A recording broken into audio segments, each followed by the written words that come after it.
Muy bien, pues si les parece bien, Jesús, ¿podrías guiarnos en una oración para poder iniciar ya también nuestra predicación del día de hoy? Si fueras tan amable. Sí. Señor, muchas gracias por darnos la oportunidad de estar aquí reunidos, de poder tener una Biblia abierta y disponible pues para aprender de ti, de lo que tú nos quieres decir en tu palabra.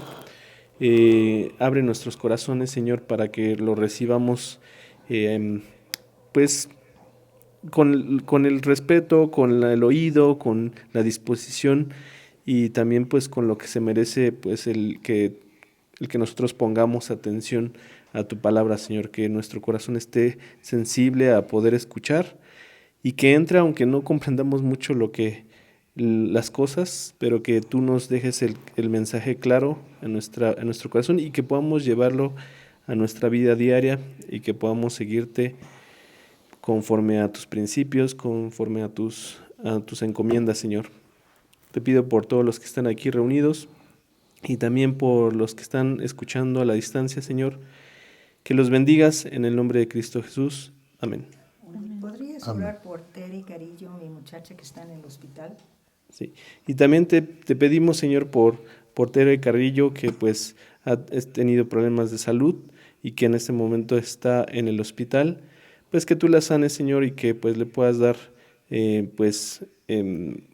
calma a su familia, tranquilidad para que estén pues estén tranquilos y que no padezcan mucho esta situación de estar en el hospital. Y pues te pido por los doctores que la van a atender, o que la están atendiendo, y también pues a Tere, que yo sé que ella es muy, muy fuerte también agarrándose de ti, pues que hagas tu voluntad, Señor. Si quieres tú sanarla, yo sé que puedes hacer, Señor, entonces pues que sea tu voluntad y que pueda estar mejor Tere. Te lo pedimos en el nombre de Cristo Jesús. Amén. Amén. Gracias. Gracias, Jesús. Bueno, como hemos venido haciéndolo las semanas anteriores, pues seguimos avanzando y ya casi terminamos el libro de Mateo. ¿Sí? Estamos ya en el capítulo 27, que es un capítulo muy, muy fuerte, para algunas personas cuando lo leen, pues ciertamente se entristece uno, ¿no? O sea, la primera reacción a leer todo lo que está narrado ahí, ¿no? O sea, que hemos visto el juicio que le hacen a Jesús, el abandono de sus discípulos y del que estaba más envalentonado, ¿no? También vimos ahí como uno de los 12 también hace una traición. Vemos cómo pues empiezan los maltratos, la tortura, los insultos, y vemos muy reflejado, y es lo que vimos la semana anterior, pues la maldad de los hombres, ¿no? La maldad de estos hombres religiosos que con pues mentiras y con muchos trucos logran hacer una condena a Jesús, la maldad de los que seguían a Jesús, pero que de pronto con la influencia de la multitud también gritan para que se le crucifique, ¿no? La maldad, pues ahora sí que vamos a decir, de los seres humanos, ¿no? De los que lo conocieron a profundidad, de los que no lo conocieron, de los que al conocerlo le temen y lo buscan matar, ¿no? Que conspiran para poderlo asesinar, ¿no? Entonces vemos ese contexto y bueno, pues el estudio de hoy es la culminación de todo este pasaje muy, muy fuerte que es precisamente la crucifixión, ¿no? El estudio de hoy se llama El significado de la cruz, ¿no? Y bueno, pues vamos a ver primero de qué nos dice este pasaje, ¿sí? Vamos a ir al libro de Mateo, capítulo 27, y vamos a estudiar hoy el pasaje que está entre el versículo 47 y el versículo 53, que pues bueno, voy a darle lectura, ¿sí? Mateo 27, versículos 45 al 53. Y dice así nuestro pasaje del día de hoy. Y desde la hora sexta hubo tinieblas sobre toda la tierra hasta la hora novena. Cerca de la hora novena, Jesús clamó a gran voz diciendo, Elí, Elí, lama sabactani. Esto es, Dios mío, ¿por qué me has desamparado? Algunos de los que estaban allí decían al oírlo, a Elías llama este. Y al instante, corriendo uno de ellos, tomó una esponja y la empapó de vinagre y poniéndola en una caña, le dio a beber. Pero los otros decían, deja, veamos si viene Elías a librarle. Mas Jesús, habiendo otra vez clamado a gran voz, entregó el Espíritu. Y aquí el velo del templo se rasgó en dos, de arriba abajo, y la tierra tembló, y las rocas se partieron. Y se abrieron los sepulcros, y muchos cuerpos de santos que habían dormido se levantaron. Y saliendo de los sepulcros, después de la resurrección de él, vinieron a la santa ciudad y aparecieron a muchos. ¿Sí? Bueno, este es nuestro pasaje del día de hoy. Como pueden ustedes ver, pues ya todos los eventos de ese pasaje pues están ocurriendo cuando Jesús está ya en la cruz, ¿no? Y bueno, pero antes de entrar a analizar parte por parte de nuestro pasaje, es muy importante que digamos algo que es muy importante tener claro, ¿no?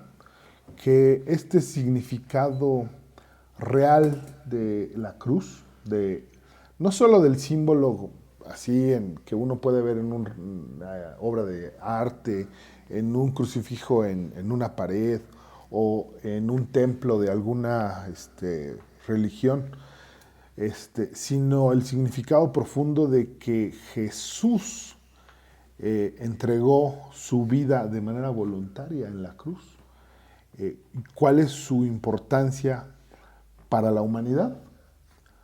Para el pueblo de Israel como pueblo escogido de Dios, pero para todos los demás convidados a eso, lograr ese beneficio, ¿no? O sea, ¿qué es lo que hizo Jesús en la cruz y por qué es importante para cada uno de nosotros, ¿no? O sea, eso es lo que tenemos que redondear, ¿no? Porque vamos a decirlo en términos muy humanos y muy históricos. Sobre todo en Roma, la forma de acabar con un enemigo de manera pública y para que sea ejemplo era colgar personas en la cruz, ¿no? Quienes hayan visto la película esta de Espartaco, una película ya vieja, y bueno, eso está en los libros de historia, para reprimir una rebelión de esclavos, los romanos crucificaron a todos los prisioneros desde el lugar de la batalla, o sea, muchos kilómetros, hasta las puertas de Roma, utilizando una vía que tenían ellos trazada. Entonces, cada ciertos metros, una cruz con un esclavo. Una cruz con un esclavo, para ejemplo de que eso no se volvía a repetir, ¿no? Para escarmiento de quien se quisiera rebelar contra Roma, ¿no? Y pues no se cuentan que eran 5,000. 5,000 crucificados. Bueno, eso pasó en una batalla un día, pero era la pena que usualmente se utilizaba para reprimir rebeliones en Roma, ¿sí? Porque era una pena que además significaba la muerte, era una pena que hacía sufrir al crucificado, ¿no? O sea, porque ustedes imagínense estar suspendido en un madero con las manos atravesadas por clavos.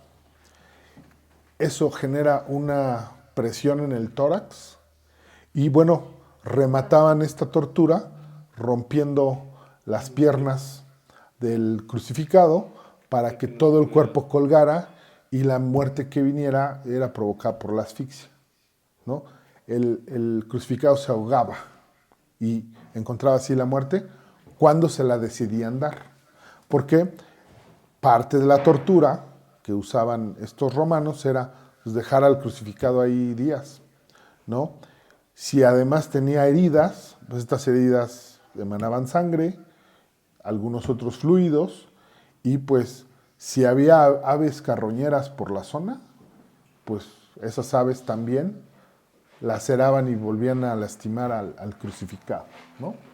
Y bueno, podríamos decir que hubo crucificados por miles en el periodo de dominación de Roma, ¿no?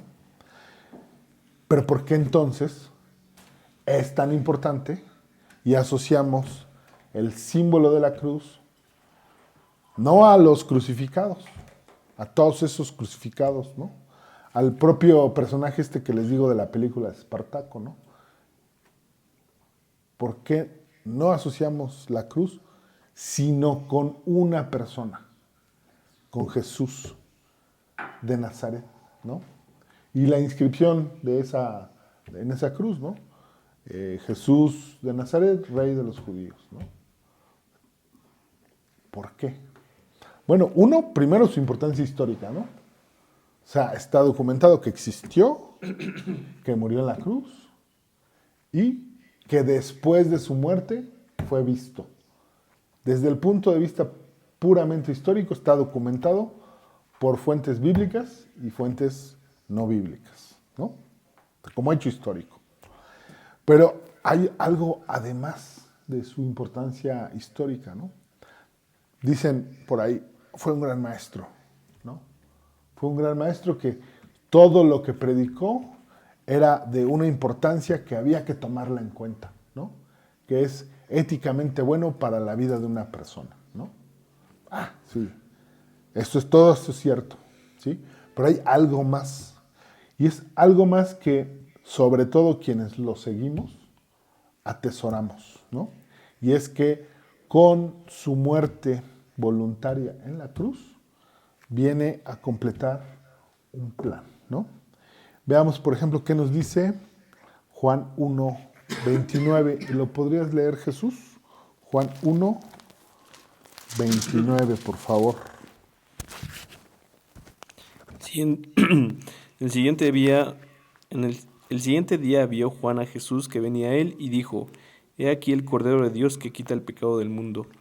Sí, entonces lo que Jesús hace en la cruz cumple con esto que está anunciando Juan el Bautista, que es el profeta inmediato anterior a Jesús, ¿no?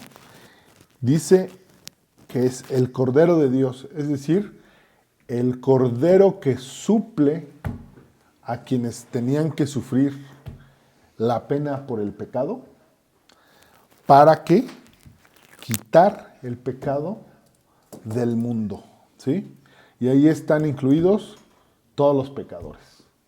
Ahora, habrá pecadores que sí tienen el beneficio y hay pecadores que no lo tienen. ¿De qué depende eso? De si crees en el nombre del Hijo de Dios, Jesús de Nazaret, ¿sí? Jesucristo hombre, ¿sí? Veamos qué nos dice Isaías 53, versículo 3. Miriam, si me hicieras favor. ¿Cinco? Isaías 53, 5, perdón, sí. Isaías 53, 5. Mas él herido fue por nuestras rebeliones, molido por nuestros pecados. El castigo de nuestra paz fue sobre él, y por su llaga fuimos nosotros curados. ¿Sí? Lo que vemos en nuestro pasaje y en los versículos anteriores a él es que a Jesús le hicieron muchas heridas, ¿sí? El hecho mismo de estar suspendido en la cruz con clavos implica lacerar su cuerpo, ¿sí? Isaías está profetizando que nuestro Salvador, el Salvador prometido para el pueblo de Israel, va a ser herido por nuestras rebeliones, molido por nuestros pecados, ¿sí? Esto podría ser figurativo en términos espirituales. Dice, el castigo de nuestra paz fue sobre él, y por su llaga, o sea, por sus heridas físicas en el cuerpo, fuimos nosotros curados, ¿no? Entonces, bueno, el suplicio que sufrió Jesús durante su juicio, en el momento en que fue conducido al lugar de la crucifixión y en la cruz misma, implica que esas heridas físicas, en términos espirituales simbólicos, logran curar nuestro grave problema de pecado. ¿Sí? ¿Por qué? Porque Él se sustituyó del castigo que nos tocaba. Y a través de ese derramamiento de su sangre, de manera voluntaria dada por Él, se logra que nosotros podamos curar nuestra grave enfermedad, que es el pecado. ¿Sí? Entonces, tenemos esos dos elementos. ¿Sí? Y vamos a ver un tercero. Quita una maldición. ¿Sí? Esta la vamos a encontrar y nos la habla Gálatas 3, versículo 13, que lo tengo por aquí ya de una vez, si quieren se los leo. Cristo nos redimió de la maldición de la ley, hecho por nosotros maldición, porque está escrito, maldito todo el que es colgado en un madero. ¿Sí? O sea, quita esta maldición.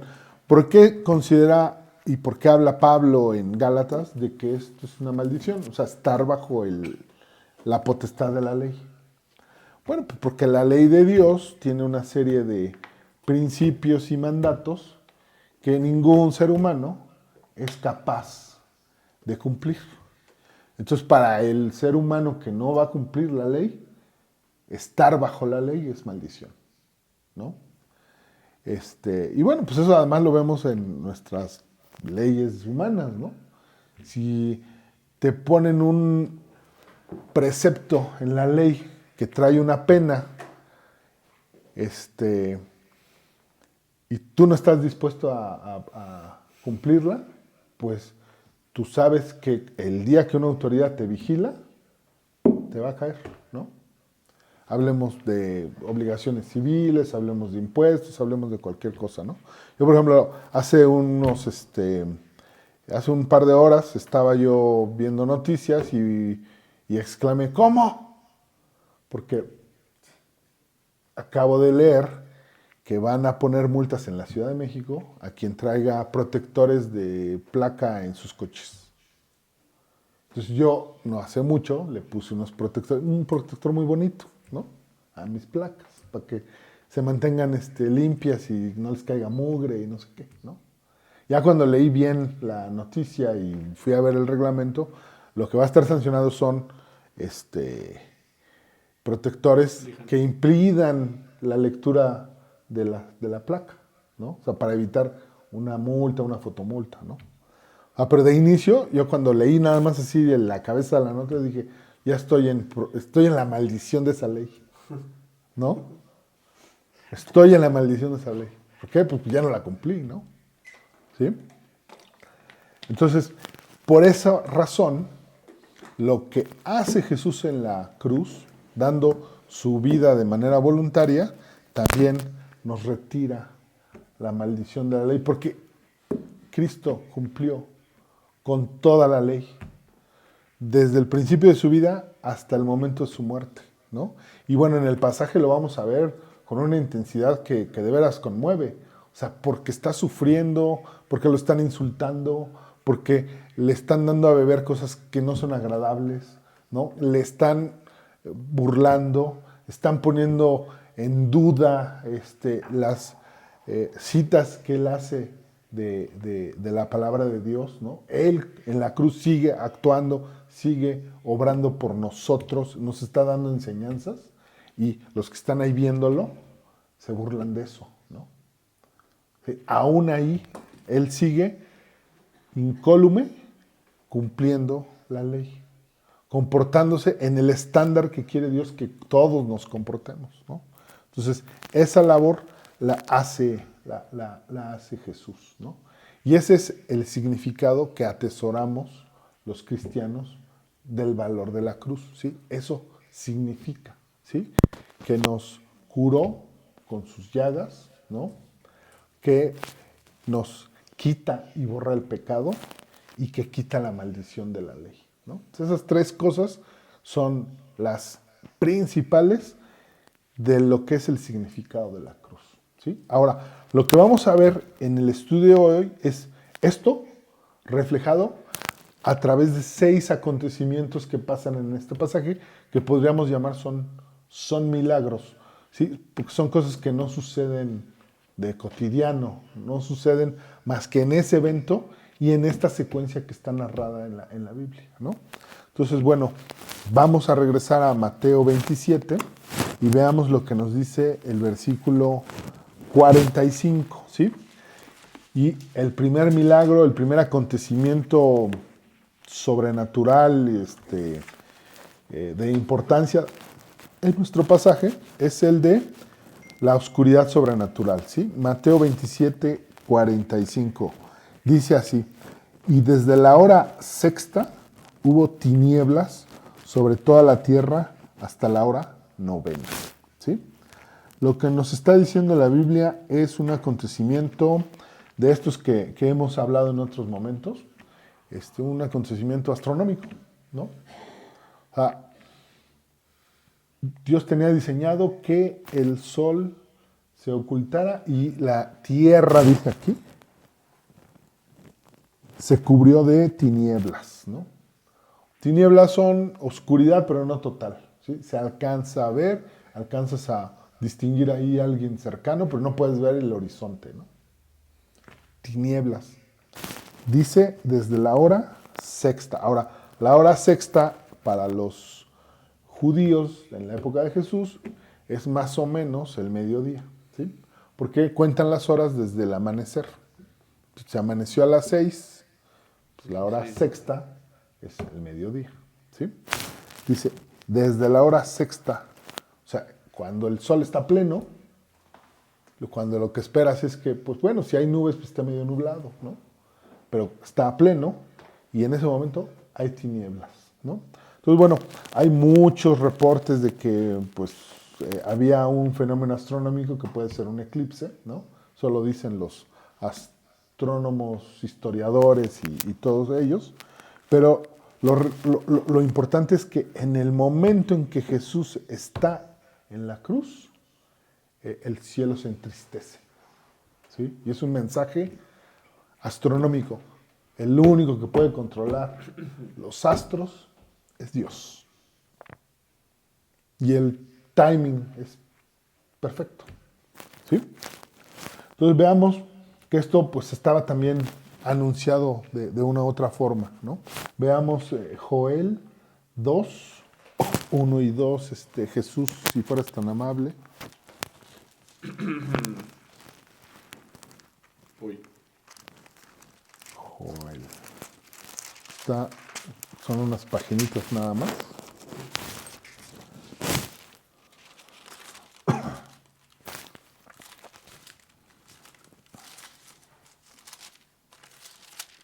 Joel 2, 1 y 2. Tocad trompeta en Sión y dad alarma en mi santo monte. Tiemblen todos los moradores de la tierra, porque viene el día de Jehová, porque está cercano. Día de tinieblas y de oscuridad, día de nube y de sombra, como sobre los montes se extiende el alba, así vendrá un pueblo grande y fuerte, semejante a él no lo hubo jamás, ni después de él lo habrá en años de muchas generaciones. Sí. Veamos también de una vez Amós 5:20, que está unas paginitas más adelante. Amós 5:20. ¿No será el día de Jehová tinieblas y no luz, oscuridad que no tiene resplandor? ¿Sí? Entonces, bueno, estos dos versículos los traemos a colación porque cuando la Biblia en el Antiguo Testamento habla de la oscuridad y las tinieblas como un hecho, vamos a decir, generalizado, es porque está hablando de juicio, ¿sí? Está hablando del día del Señor, ¿no? Amós está hablando de el día de Jehová. Está hablando del día en el que Dios va a hacer juicio, ¿sí? En la cruz debíamos de estar nosotros como culpables de pecado. Los pecadores de esa época, los pecadores de ahora, ¿no? Los pecadores anteriores a Jesús, ¿sí? Porque la paga del pecado es muerte. Pues sin embargo, quien estaba ahí era Jesús. Y estas tinieblas lo que presagian es que había un juicio. Se iba a juzgar como culpable de pecado al que no había cometido pecado, ¿no? Entonces, por eso es importante, a la luz de lo que se había dicho en el Antiguo Testamento, el que se oscureciera, ¿no? O sea, el que se oscureciera nos está indicando que hay juicio. Veamos Mateo 8:12, si lo podrías leer, Miriam, por favor. Mateo 8:12. Mas los hijos del reino serán echados a las tinieblas de afuera. Allí será el lloro y el crujir de dientes. Sí, esto lo está diciendo Jesús de lo que va a suceder en los días finales, ¿sí? Previo a su segunda venida, ¿no? También va a haber un juicio, va a haber tinieblas, y dice aquí durísimamente que allí será el lloro y el crujir de dientes, es decir, el juicio y la condenación de quienes no creen en Dios, quienes no reconocen al unigénito de Dios, a quien no toma decisión por Cristo, quien no lo declara su Señor y Salvador, ¿no? Entonces, bueno, vemos que las tinieblas que ocurren de manera repentina y que habla aquí en nuestro pasaje desde el mediodía, ¿sí? Simbolizan eso, ¿no? Que está ocurriendo el juicio, ¿no? Y que el juicio nos tocaba a nosotros. Sin embargo, lo experimenta Jesús, ¿no? Vamos a continuar con nuestro pasaje y vamos a ver el segundo de los acontecimientos, ¿no? El segundo milagro, ¿no? Lo llamamos ahí separación divina, ¿sí? Aquí ocurre algo que no ocurría en todos los evangelios, o sea, en toda la narración del evangelio, ¿no? Donde hemos visto de manera repetida que hay una comunión entre Jesús y el Padre, ¿sí? Desde su predicación, la manera consuetudinaria, ¿sí? De costumbre, día a día, en todo momento de orar y estar en comunión con Él, ¿sí? Recuerden que hace unas semanas veíamos el pasaje en donde Jesús oraba en el huerto de Getsemaní, ¿no? Conmovido hasta con una gran presión que lograba, o más bien sufrió sudor de sangre, ¿no? Pero aún ahí, él estaba en comunión con el Padre, ¿no? Y le decía, si puedes, si es tu voluntad, que se pase esta copa, pero no se haga lo mío, lo que yo quiero, sino lo que tú quieres. La respuesta ahí fue, no, tiene que pasar estas cosas. Bueno, aún ahí había comunión y consuelo, ¿no? De Dios, ¿no? La experimentó, pero en este momento en la cruz se da este acontecimiento, ¿sí? La separación. Veamos qué nos dice Mateo 27, versículos 46 al 49. Dice, cerca de la hora novena, Jesús clamó a gran voz diciendo, Elí, Elí, llama sabactani. Esto es, Dios mío, ¿por qué me has desamparado? Algunos de los que estaban allí decían al oírlo, a Elías llama este. Y al instante, corriendo uno de ellos, tomó una esponja y la empapó de vinagre y poniéndola en una caña le dio a beber. Pero los otros decían, deja, veamos si viene Elías a librarle, ¿sí? Bueno, en los versículos 47 y 49 lo que vemos es lo que algunos malentendieron, ¿no? Porque dice ahí que escuchan a Jesús llamar a Elías, ¿no? Y sin embargo, pues no está llamando a Elías, ¿no? Lo que está haciendo Jesús en el versículo 46 es citar las Escrituras, citar el Salmo 22. Si quieren vamos a ver el Salmo 22, los primeros versículos, pues para comprobar que Jesús estaba citando las Escrituras. Está citando un salmo que pues aparte de que es muy famoso, muy bonito, ¿no? narra lo que está viviendo Jesús, profetizó el autor del Salmo lo que iba a vivir Jesús, ¿no? Dice Salmo 22, Dios mío, ¿por qué me has desamparado? ¿Por qué estás tan lejos de mi salvación y de las palabras de mi clamor? Dios mío, clamo de día y no respondes, y de noche y no hay para mí reposo, ¿sí? Lo que está diciendo Jesús al citar este versículo de la Escritura es pues que está sintiendo la separación que hay en ese momento del Padre. De hecho, pues no le está llamando Padre, ¿no? Normalmente vemos a Jesús que siempre le habla a Dios en términos de Padre, ¿no? Y en ese momento, pues literalmente, Dios no está en el papel del Padre, está en el papel de quien imparte la justicia, ¿sí? Está llamando a cuentas. De nueva cuenta, está llamando a cuentas a Jesús, que se ofreció en sustitución de nosotros, ¿sí?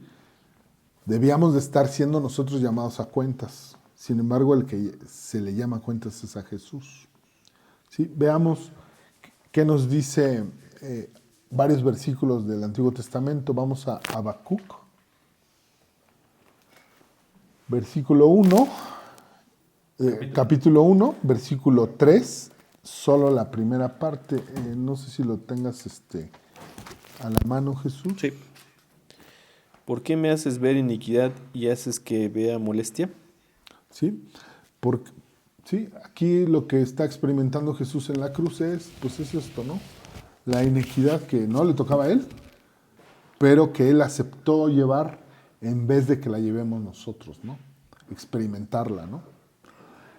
Veamos qué nos dice 1 Corintios 15:3. Miriam, si lo tienes. Porque primeramente os he enseñado lo que asimismo recibí, que Cristo murió por nuestros pecados conforme a las Escrituras. Sí, entonces Cristo muere por nuestros pecados, ¿sí? Muere en sustitución de nosotros para que nosotros no tengamos que sufrir eso, ¿no? Y esa acción, esa labor la está haciendo Cristo en la cruz. Luego veamos también 1 de Pedro 2:4, por favor. Bueno, yo ya la tengo por aquí. 1 de Pedro 2:24, perdón, me equivoqué de versículo. 1 de Pedro 2:24. Quien llevó él mismo nuestros pecados en su cuerpo sobre el madero, para que nosotros, estando muertos a los pecados, vivamos a la justicia, y por cuya herida fuisteis sanados. ¿Sí? Aquí con toda claridad nos está diciendo que esta labor de salvación y de cura la está haciendo Jesús colgado del madero, ¿sí? Colgado en el madero, ¿no? Veamos también 1 de Juan, tantito más adelante, 1 de Juan 4:10. ¿Quién tiene el micrófono? Jesús, por favor. Si me hicieras favor. En esto consiste el amor, no en que nosotros hayamos amado a Dios, sino que Él nos amó a nosotros y envió a su Hijo en propiciación por nuestros pecados. Sí.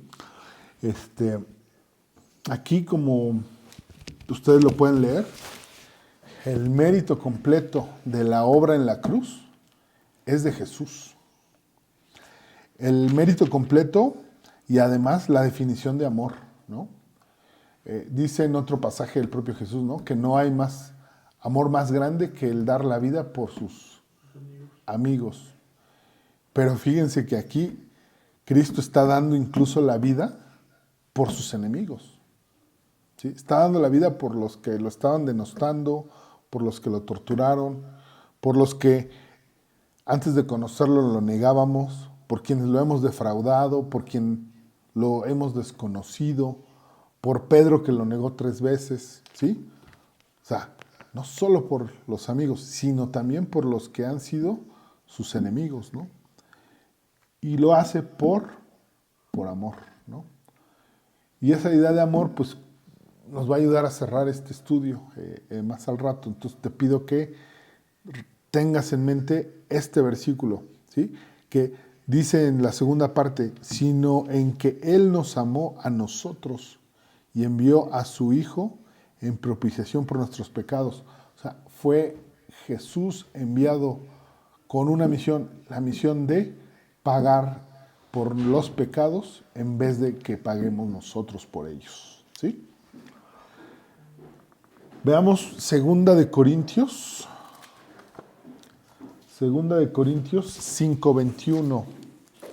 Segunda de Corintios 5:21. ¿La tienes, Sí. Miriam?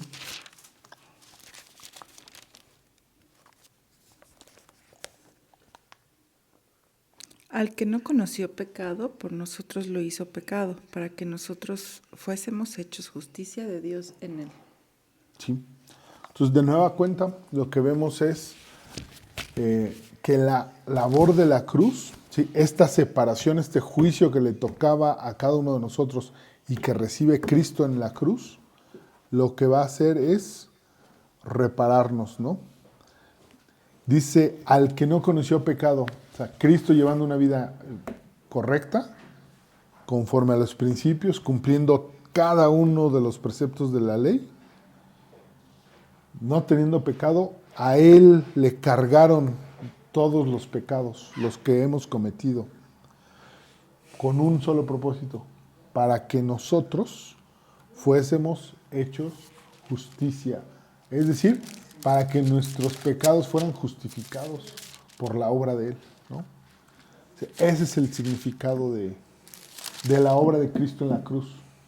Y la importancia de que esto que ocurre, que es la separación en ese momento de Dios con Él, tenga un porqué, tenga un para qué, tenga un propósito, ¿sí? Que es el beneficio del que somos nosotros objeto, ¿no? Veamos qué nos dice Mateo 20:28. Mateo 20:28. Como el Hijo del Hombre no vino para ser servido, sino para servir y para dar su vida en rescate por muchos. ¿Sí? Aquí estamos escuchando, leyendo que Jesús se los está anunciando, ¿sí? Mateo 20 pasa, vamos a decir, varios momentos antes de la crucifixión. Y Jesús está diciendo que el Hijo del Hombre no vino para ser servido, ¿sí? No vino para ser aclamado, adorado, etcétera, que debía de hacerlo. O sea, todos cuantos lo conocieron debieron de hacerlo. Y más los que lo reconocían como Hijo de Dios, ¿no? Pero no vino eso, ¿sí? La misión de Jesús en esos 30 y tantos años que vivió físicamente hace 2000 años, no era esa. La misión era dar su vida para rescatar a muchos, ¿sí? Dar su vida. Y no solamente en términos figurativos, ¿no?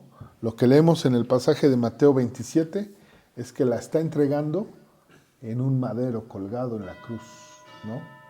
Físicamente, de manera concreta, ¿no?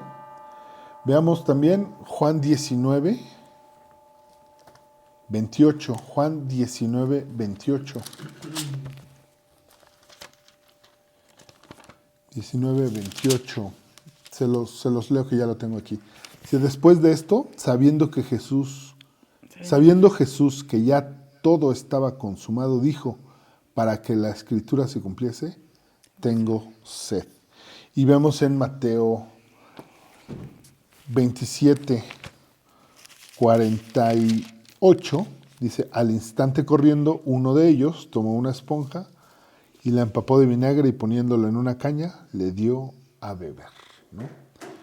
Imagínate estar colgado en un madero, decir tengo sed y que lo que te lleven es vinagre. Digo, a lo mejor sientes algún alivio porque pues no has tomado agua en muchas horas, ¿no? O sea, desde el juicio seguramente que le hicieron a mitad de la noche en la oscuridad ahí en la casa de Caifás, no le han de haber dado ni comida ni bebida, ¿no? Nada para tomar. Y le dan vinagre, ¿no? Vinagre probablemente amargo, ¿no? Pero a lo mejor tiene eso, ¿sí? Decíamos en el estudio anterior, pues la maldad del hombre ahí está, ¿no? ¿Sí? Pero dice, para que se cumpliera la escritura, ¿sí? Eso también estaba anunciado desde antes, ¿no? Que iba a tener este trato en la cruz por parte de quienes lo estaban viendo cómo estaba ahí colgado en ese madero, ¿no?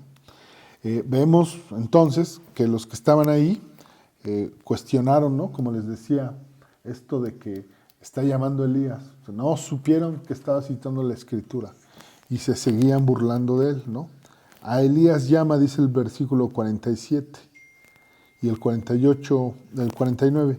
Pero otros decían, deja, veamos si viene Elías a librarle, ¿no? O sea, malinterpretaron absolutamente todo, ¿no? Y no dejaban de burlarse de él, ¿no? Se estaban pues, divirtiéndose. Cuando alguien enfrente de ti está sufriendo un sufrimiento pues indescriptible, ¿no? O sea, hoy hay estudios de algunos médicos forenses que pues establecen lo terrible que es el suplicio en la cruz, ¿no? Y sin embargo ahí enfrente estaban burlándose de él. Gente que además muy probablemente había escuchado su predicación. O cuando menos le habían dado de una segunda persona una noticia de quién era Jesús, qué estaba diciendo, qué estaba predicando, ¿no? Se burlaban de él, ¿no? Avancemos en nuestro estudio, ¿sí? Veamos el tercer acontecimiento milagroso, el tercer acontecimiento importantísimo, ¿no?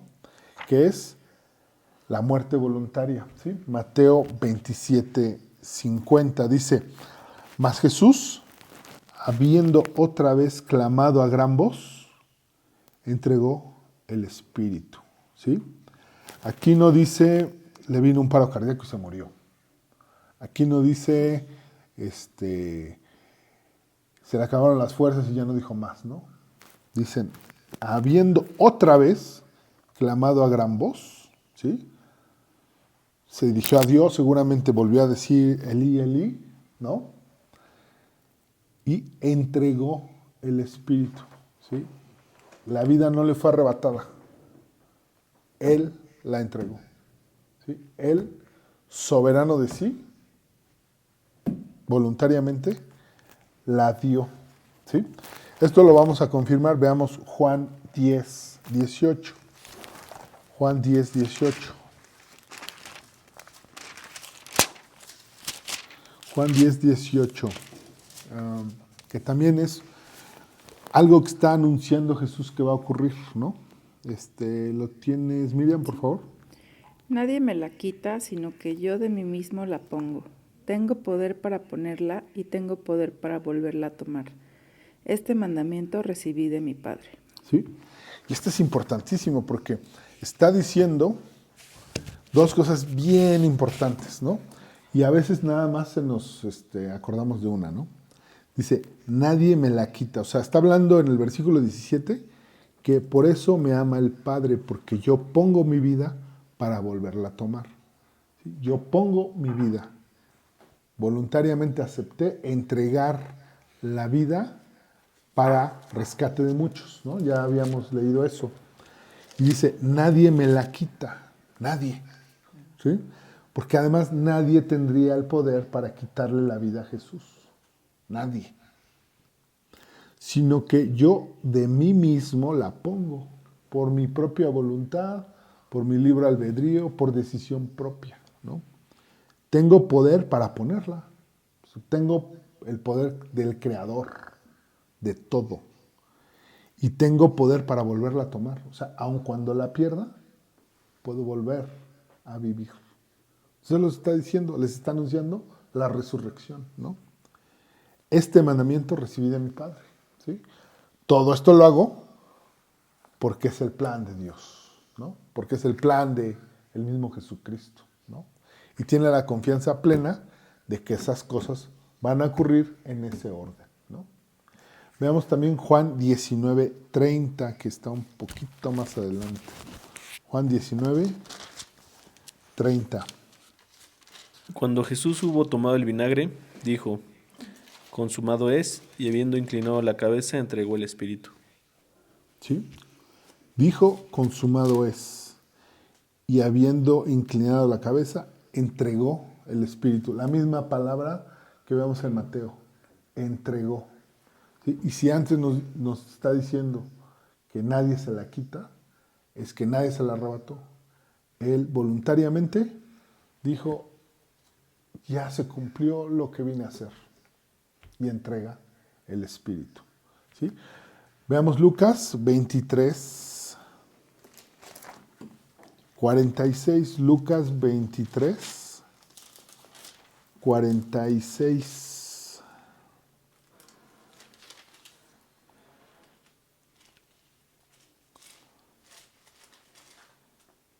Jesús.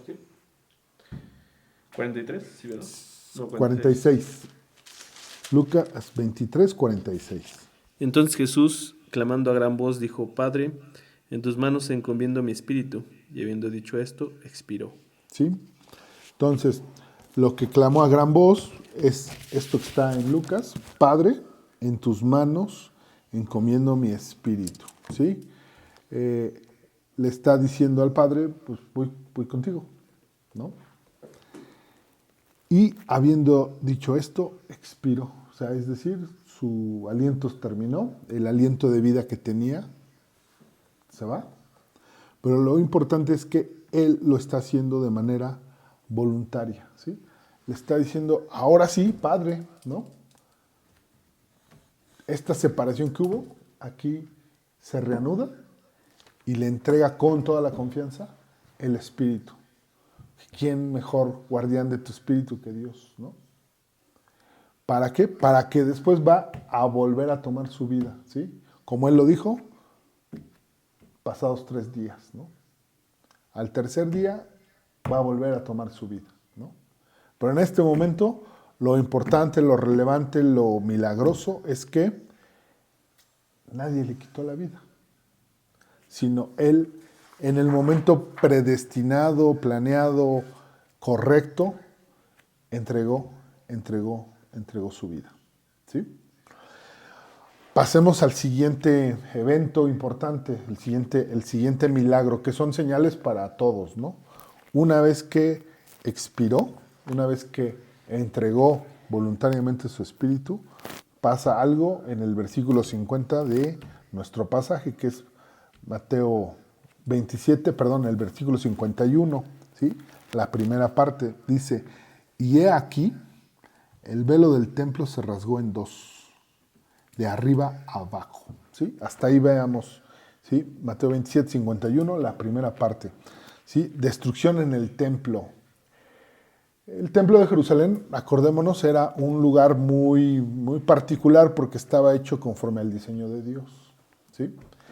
Y en el diseño de este templo, y desde antes de tener templo, ya en el tabernáculo de las casas de campaña movibles que tenían en la época de Moisés y en ese peregrinar del pueblo judío, pues había un diseño muy particular, ¿sí?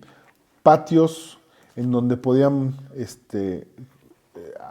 ir diferentes personas, concéntricos, es decir, hacia el interior solo podían pasar a la siguiente etapa, por ejemplo, solo sacerdotes, y en el último lugar, en el lugar más privado, más reservado, estaba solamente pues, la presencia de Dios, y una vez al año podía entrar el sumo sacerdote, ¿sí? Para llegar a ese lugar, lo que se había colocado es un velo, ¿sí?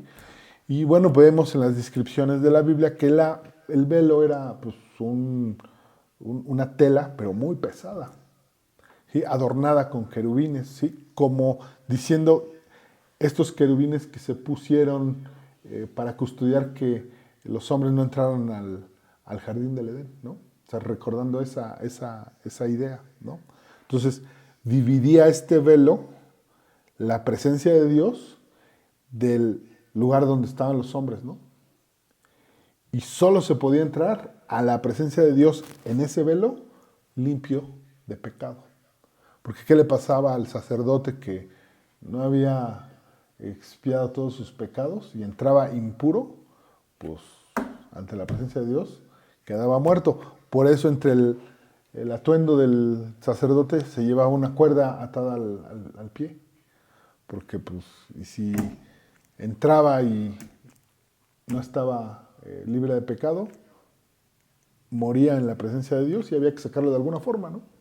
¿Sí? Entonces, bueno, ese es el velo del que está hablando, que también estaba colocado en el templo en la época de Jesús, ¿no?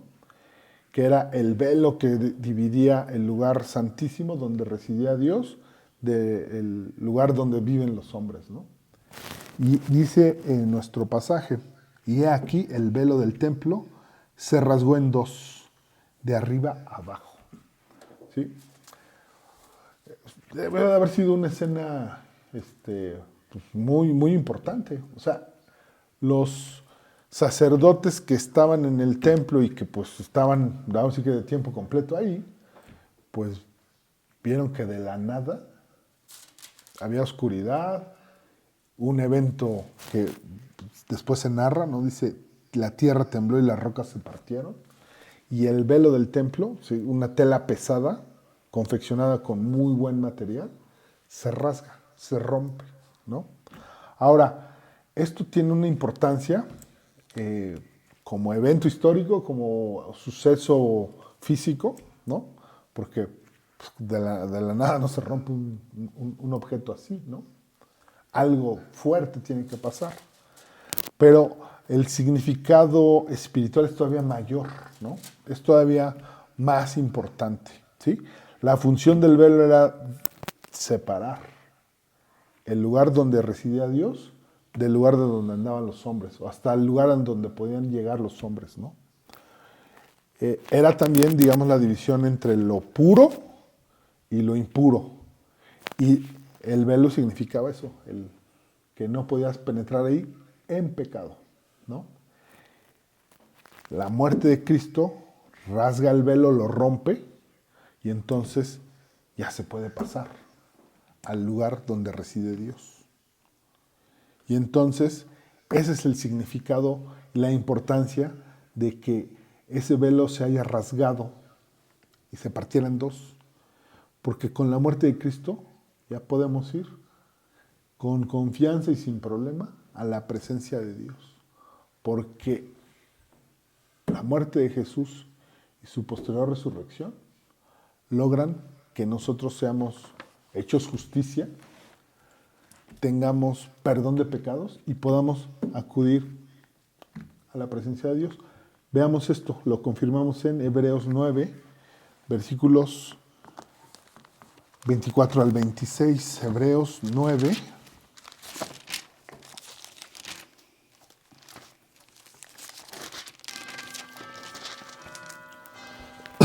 Versículos 24 al 26. ¿Leo? Por favor, Miriam. Porque no entró Cristo en el santuario hecho de mano, figura del verdadero, sino en el cielo mismo para presentarse ahora por nosotros ante Dios, y no para ofrecerse muchas veces, como entra el sumo sacerdote en el lugar santísimo cada año con sangre ajena. De otra manera, le hubiera sido necesario padecer muchas veces desde el principio del mundo, pero ahora, en la consumación de los siglos, se presentó una vez para siempre por el sacrificio de sí mismo para quitar de en medio el pecado. ¿Sí? Una sola vez ocurrió esto. ¿Sí? La muerte de Cristo en la cruz ocurre una sola vez y el velo se rompe una sola vez. No varias veces como se hacía en la tradición antes de Cristo, ¿no? No varias veces como se hace en otras religiones, donde en cada celebración de misa se le vuelve a romper y se le vuelve a matar para conseguir perdón, ¿no? No, aquí lo que nos está diciendo Hebreos con mucha claridad es que este evento de la muerte de Cristo en la cruz ocurrió una sola vez y nos dice el propósito al final del versículo 26, para quitar de en medio el pecado. Entonces el símbolo del velo es el pecado, quitó el pecado. El pecado separa al hombre de su creador. Y entonces al quitar el pecado, al borrarlo, los pecados que están contra nosotros, en nuestra acta de acusación, podemos entrar a la presencia de Dios. Veamos también Hebreos 4:16, unas paginitas antes. Hebreos 4:16. Jesús. Acerquémonos, pues, confiadamente al trono de la gracia para alcanzar misericordia y hallar gracia para el oportuno socorro. ¿Sí? Dice aquí el autor de Hebreos, probablemente es Pablo, dice, acerquémonos, ¿sí? Es una exhortación, es una invitación, es una notificación, ¿no? Si antes no habías escuchado este versículo, yo te pido que hoy lo agarres para ti. Y digas, aquí Dios me está hablando a mí en lo personal. Acércate, pues confiadamente al trono de gracia. O sea, llega postrado, con humildad ante tu Creador para alcanzar misericordia. Pídele perdón de lo que hayas hecho. Pídele perdón de tus pecados y vas a hallar gracia, ¿sí? Vas a hallar perdón, salvación. Vas a hallar vida eterna. Si no has tomado decisión, hazlo ahora, ¿no? Hazlo hoy, porque aquí está muy clarito. Para el oportuno socorro. ¿Cuándo es oportuno tener la salvación? ¿El día previo a que te mueres? Pues no sabes cuándo va a ser eso. No, el día oportuno para tener la gracia de Dios es hoy, aquí y ahora, si no has hecho esa decisión. ¿Sí? Dice Pablo o el autor de Hebreos, ¿no? Porque todavía se duda quién es el autor de Hebreos, ¿no? Acerquémonos pues confiadamente, ¿sí? Confiadamente lo dice porque ya no necesitas la expiación de un cordero para poder ir a la presencia de Dios una vez al año, ¿no? Puedes ir a la presencia de Dios por el beneficio de lo que hizo Jesús en la cruz cualquier día, cualquier momento, ¿sí? Hoy al rato en tu cama antes de dormir, puedes ir a la presencia de Dios confiadamente, porque ese fue el beneficio de la obra de Jesús en la cruz, ¿sí? Veamos el quinto evento que ocurre, ¿no? Que ya ahorita lo leí de pasada en Mateo 27:51, ¿sí? La segunda parte. Cuando Jesús entrega su espíritu, la tierra tembló y las rocas se partieron, ¿sí?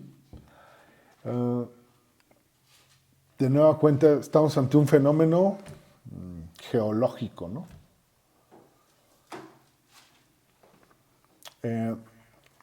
Hace, ¿qué será? Un par de años, Miriam y yo fuimos a Chihuahua, a un lugar como famoso de los valles y no sé qué.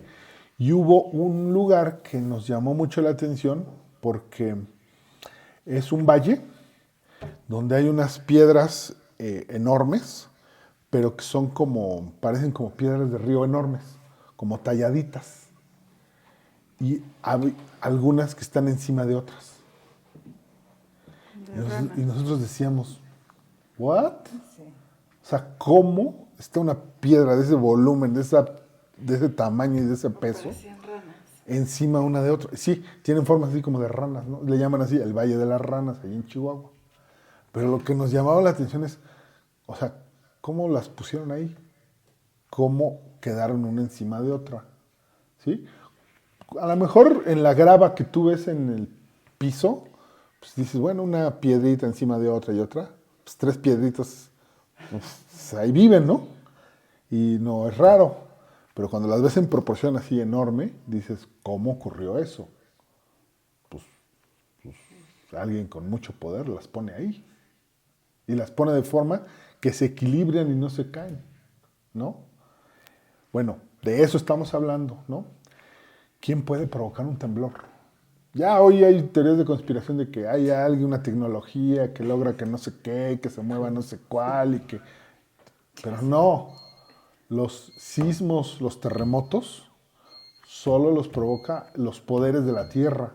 El que puede manipular esos poderes es el único que puede provocarlos, ¿sí? Y se da la circunstancia de que en el momento en que Jesús entrega su espíritu, esto se manifiesta, ¿sí? Y lo rescatan los evangelios, los evangelistas, ¿no? Se tiene pues también en algunas otras fuentes que eso efectivamente ocurrió, ¿sí? Y lo que estamos viendo ahí es el poder y la manifestación de ese poder por parte de Dios, ¿sí? Su Hijo unigénito, con una vida perfecta, el único que tiene una relación de padre e hijo con Dios, está entregando el Espíritu. Pues es la forma de Dios de decir que eso también le duele, ¿no? Y de hacérnoslo ver para que quede como testimonio, ¿no? Entonces, esa importancia tiene. Veamos Filipenses. Filipenses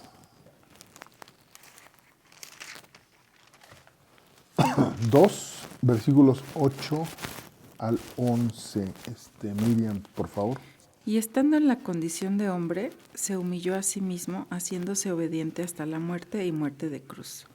Por lo cual Dios también le exaltó hasta lo sumo y le dio su nombre que es sobre todo nombre, para que en el nombre de Jesús se doble toda rodilla de los que están en los cielos y en la tierra y debajo de la tierra, y toda lengua confiese que Jesucristo es el Señor, para gloria de Dios Padre. ¿Sí? Concentremos en lo que dice el versículo 10, de lo que acaba de leer Miriam. Dice, para que en el nombre de Jesús se doble toda rodilla de los que están en los cielos y en la tierra y debajo de ella. ¿Sí? Es todos los lugares donde se ejerce la soberanía de Dios. ¿Sí? Lo que está arriba de la tierra, lo que está en la tierra y debajo de la tierra. ¿Sí? Todos los lugares en donde el hombre puede ver, ¿no? Donde el hombre aspira a dirigirse, ¿no? Y donde ha explorado, ¿sí? Ahí es donde todos están llamados a hincarse y darle honor a Jesús, ¿no? Por eso la tierra tembló, porque es una señal de que todo el mundo se está conmoviendo con ese hecho particular de la muerte de Jesús en la cruz, ¿no? Veamos Apocalipsis 6, 13 y 14. Apocalipsis 6, 13 y 14. ¿Lo tienes, Jesús? Y las estrellas del cielo cayeron sobre la tierra como la higuera deja caer sus higos cuando es sacudida por un fuerte viento. Y el cielo se desvaneció como un pergamino que se enrolla, y todo monte y toda isla se removió de su lugar. Sí, aquí nos está también hablando de un fuerte evento natural, ¿no? Dice al final del versículo 14, todo monte y toda isla se removió de su lugar. Esto es algo que va a ocurrir, ¿sí? Que va a ocurrir en el final de los tiempos. Y es también una manera en la que se va a manifestar el poder de Dios, la soberanía de Dios. Entonces también una señal que confirma la identidad de Cristo como Hijo de Dios es estos disturbios naturales, ¿sí? Esta manifestación de la geología del mundo, ¿no? Esto que ocurre, ¿sí? Y veamos ya por último el último evento milagroso importante que nos narra Mateo 27 en los versículos 52 y 53, que además es un anuncio de lo que va a ocurrir después en la segunda venida de Cristo, ¿no? De esas cosas que ocurrieron en ese momento y que van a ocurrir después. ¿Sí? Versículo 52 y 53 de Mateo 27.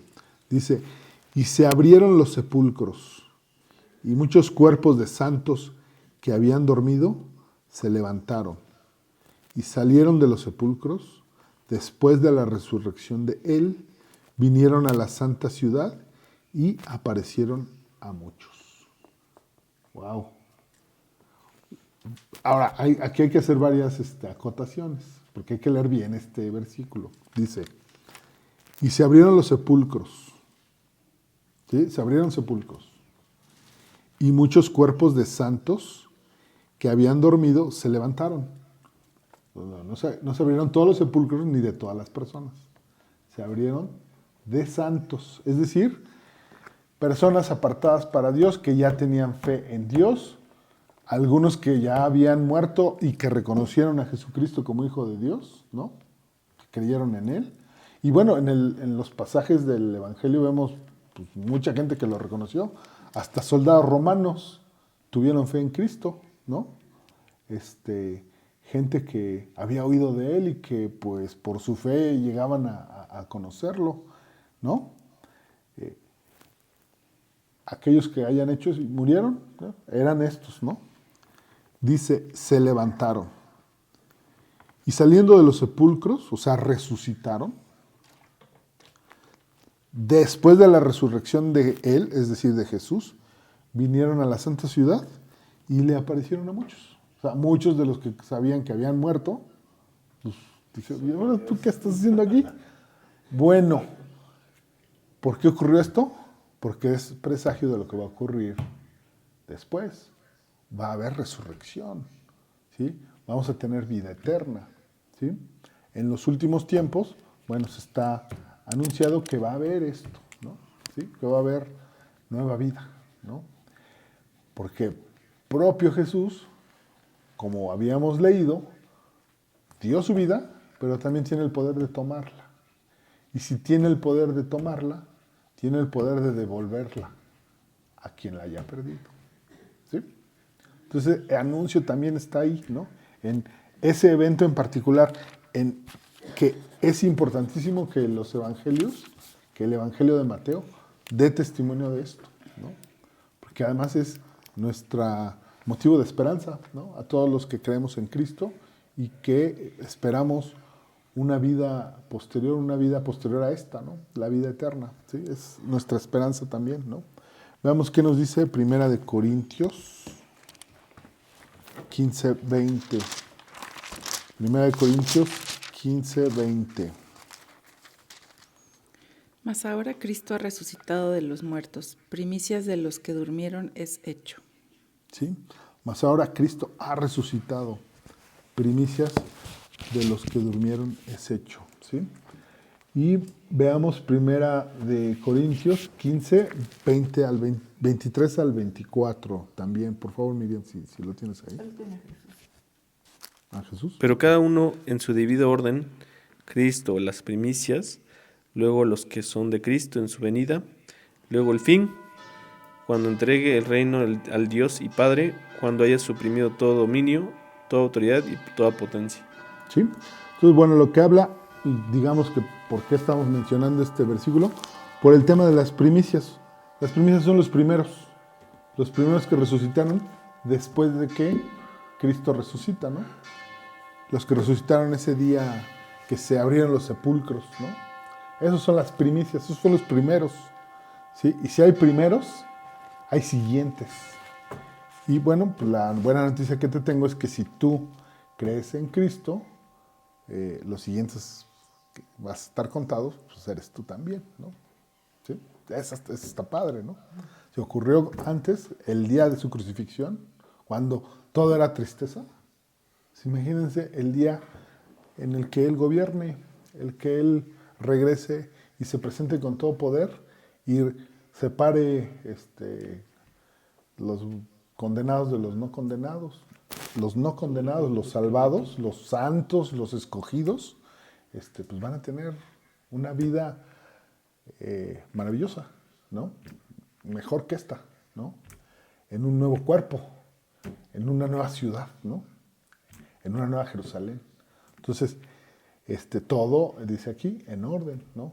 Pues, aquellos fueron los primeros y nosotros seguiremos, ¿no? Seremos de esos escogidos, los que hayan hecho decisión por Cristo, ¿no? Entonces, bueno, estos 6 eventos, estos 6 milagros, estos 6 acontecimientos importantísimos que están relatados en estos versículos, expresan en su conjunto el plan que tiene Dios para resolver el problema de pecado del hombre, ¿sí? Este diseño del plan de salvación que tiene Dios, expresado en esos 6 eventos, relacionado con lo primero que dijimos en este estudio, que es el verdadero significado de la cruz, ¿sí? Su mensaje profundo, el que todo esto ocurrió por decisión, por voluntad, por la planeación de Dios, por una voluntad soberana de Cristo a la hora de entregar voluntariamente su vida, pero de fondo por una razón, porque Dios amó mucho a cada uno de nosotros. Amó con toda la fuerza que tiene Dios, de una manera fiel, de una manera permanente, de una manera eterna, de una manera incondicional, ¿sí? Con todos los atributos de Dios, bueno, ese amor se refleja con nosotros, ¿sí? Y por eso citamos el último versículo, Juan 3:16, ¿no? Porque de tal manera amó Dios al mundo que dio a su Hijo unigénito para que todo aquel que en Él cree no se pierda, mas tenga vida eterna, ¿sí? Ese versículo pues, es una síntesis del diseño de Dios, de la manera en que va a resolver el problema de pecado del hombre, ¿no? En ese versículo se resume lo que Cristo hizo en la cruz, ¿no? Y ese versículo es el que te debe de llenar de esperanza, pues si tú crees en Cristo, vas a tener salvación, vas a tener vida eterna, ¿no? Entonces, este es el estudio del día de hoy, ¿sí? Es un estudio que pues en principio parece terrible, pero que pues de fondo ya vimos que pues es un estudio de esperanza, ¿sí? Un estudio de certeza, un estudio en el que lo que vimos es que aún en la cruz Cristo seguía siendo soberano de todo, estaba en control de todas las circunstancias, estaba controlando los astros, estaba controlando la tierra, estaba controlando el templo, estaba controlando lo que iba a suceder después, estaba controlando el que nosotros pudiéramos acudir hoy en día a la presencia de Dios sin una mediación de un sacerdote una vez al año, ¿no? Sino confiadamente podamos acudir a Él. Estaba controlando el que iba a borrar los pecados de nosotros y lo estaba controlando todo en el tiempo que Él tenía previsto, con horas medidas, ¿sí? Controlando, pues como les digo, los astros, la tierra, todo lo que está ocurriendo en su soberanía, de acuerdo a su plan y de acuerdo a su propósito, ¿sí? Entonces yo te digo y te pido que ahorita que oremos, tú te apropies de este mensaje, ¿no? Del significado de la cruz. Y cuando veas ahora a partir de este estudio una cruz ahí en cualquier lugar donde la veas, más allá del símbolo y de la veneración que muchos le tienen al objeto, tú la veas de una forma diferente, ¿sí? La veas con todos los símbolos, con todos los significados que estudiamos el día de hoy, ¿no? Pero sobre todo que te concentres en que lo que hizo Jesús en la cruz te permite a ti acudir a Dios en todo momento, de manera confiada, ¿sí? Y que pues si no has hecho decisión por Cristo, la hagas pronto, la hagas hoy, la hagas al rato, la hagas en la noche, ¿no? Que te apropies pues de todo lo que hizo Cristo en la cruz para ti, ¿no? Entonces, si les parece bien, oremos para terminar el estudio de hoy. Y si no has hecho decisión, yo te invito a que me sigas en esta oración para que tú seas de los que se benefician de la obra de Cristo en la cruz. Padre bendito, yo vengo a ti con todos mis pecados, Padre. Vengo cargando una carga muy pesada en mis hombros y ya no puedo con ella. Padre, te pido que con base en las promesas y en lo que está descrito en tu Biblia, que es tu palabra, tú, Padre, con base en lo que hoy sé que Cristo hizo en la cruz, sabiendo que hizo esto de manera voluntaria por amor, Padre, tú limpies todos mis pecados, porque además, Padre, estoy arrepentido. Y bueno, hoy aprendí que Cristo hizo todo esto por amor a nosotros, por amor a mí, al entregar de manera voluntaria su vida, mis pecados fueran perdonados, fueran lavados, fuera purificado y santificado, fuera apartado para ti. Reconozco a Cristo como tu Hijo, el unigénito, el irrepetible, el que vivió una vida sin pecado, y a través de lo que Él hizo, la obra en la cruz, yo pueda tener este perdón y conseguir la vida eterna, Padre. Tener esta resurrección de los que serán después de los primeros. Y tener comunión contigo, compañerismo contigo. Y te pido, Padre, que tú me ayudes a transformar mi vida, a cambiar las cosas que hasta este momento no he podido, a incrementar mi confianza y mi relación contigo. Te pido que tengamos y que tú me des una guía. Te pido que me ayudes a comprender esas instrucciones que tú pones en tu Biblia para que pues yo pueda enderezar mi camino. Padre, te pido todo esto en nombre de Jesucristo, nuestro Señor y Salvador. Amén.